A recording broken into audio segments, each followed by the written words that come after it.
Coba bayangkan ini. Kamu punya keinginan yang kuat untuk sesuatu, sebuah keputusan besar, sebuah perubahan hidup yang sudah lama kamu tunda. Tapi sebelum melakukannya, kamu bertanya-tanya, apa yang akan orang-orang pikirkan? Dan tiba-tiba, satu pertanyaan itu cukup untuk melumpuhkan segalanya. Selamat datang di Buku Bercerita.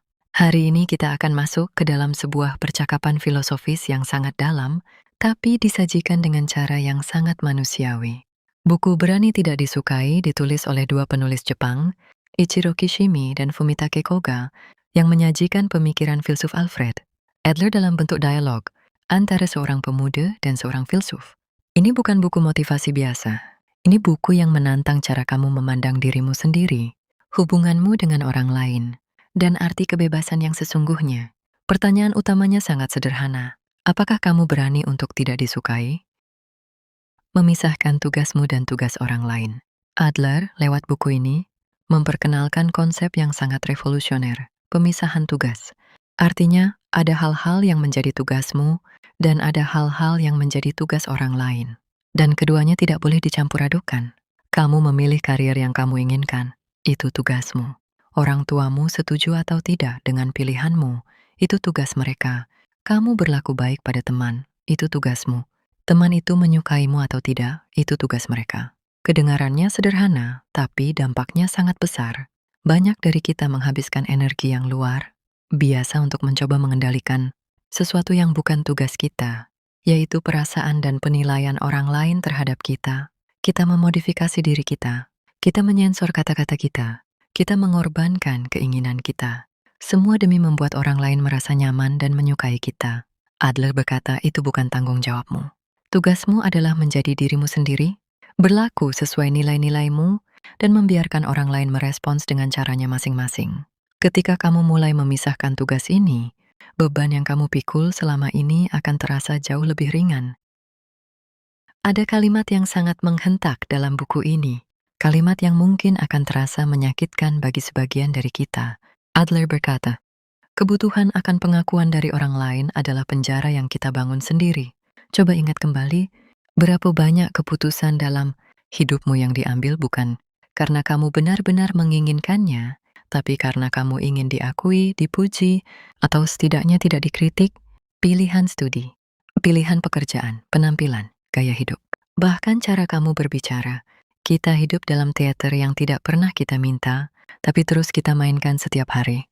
Dan harga yang kita bayar, kelelahan yang mendalam, kehilangan jati diri, hidup yang terasa tidak milik kita sendiri.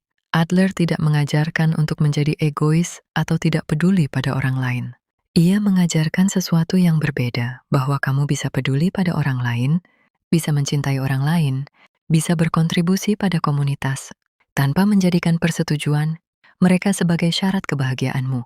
Kebebasan sejati, kata Adler, adalah ketika kamu bisa melakukan apa yang benar menurutmu, meski orang-orang tidak menyukainya. Ini adalah bagian paling menantang sekaligus paling membebaskan dari buku ini. Adler berkata, kebebasan selalu datang dengan harga. Dan harga itu adalah kemungkinan untuk tidak disukai. Setiap kali kamu memilih dirimu sendiri, menolak permintaan yang tidak masuk akal, menyuarakan pendapat yang berbeda, menjalani hidup yang tidak sesuai ekspektasi lingkungan, ada risiko bahwa seseorang akan tidak menyukaimu. Dan buku ini mengajarkan, itu bukan masalah. Bukan karena kamu tidak peduli pada orang lain, tapi karena kamu sadar bahwa tidak mungkin semua orang akan selalu menyukaimu, dan mencoba membuatnya terjadi hanya akan menghancurkan dirimu sendiri. Ada sebuah konsep menarik yang dibahas. Ketidakberanian untuk tidak disukai seringkali berkaitan dengan rasa takut yang lebih dalam, yaitu konflik. Kita menghindari penolakan karena kita menghindari konflik. Kita menghindari konflik karena kita takut hubungan akan rusak. Tapi Adler berkata, hubungan yang sehat justru mampu menanggung ketidaksepakatan. Hubungan yang rapuh ketika ada perbedaan pendapat bukan hubungan yang sehat.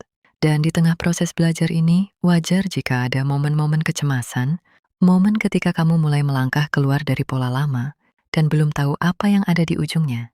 Di saat-saat seperti itulah, terkadang yang kita butuhkan hanya ketenangan sederhana. Menyeduh secangkir, teh chamomile hangat, aromanya yang lembut dan ringan, bisa secara alami menenangkan pikiran yang sedang penuh. Duduk sejenak, pegang cangkirnya, Dan ingatkan dirimu, melepaskan ekspektasi orang lain adalah proses.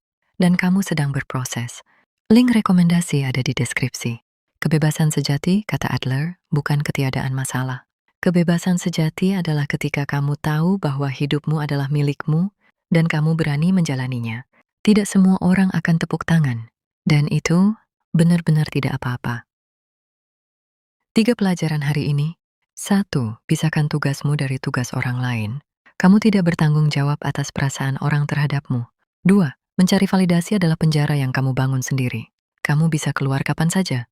3. Harga kebebasan adalah kemungkinan tidak disukai. Dan itu sepadan. Ada satu keputusan yang selama ini kamu tunda karena takut penilaian orang? Tuliskan di komentar. Kamu tidak sendirian.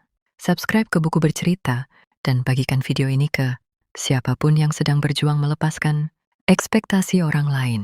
Melepaskan ekspektasi orang lain membuat kita bebas.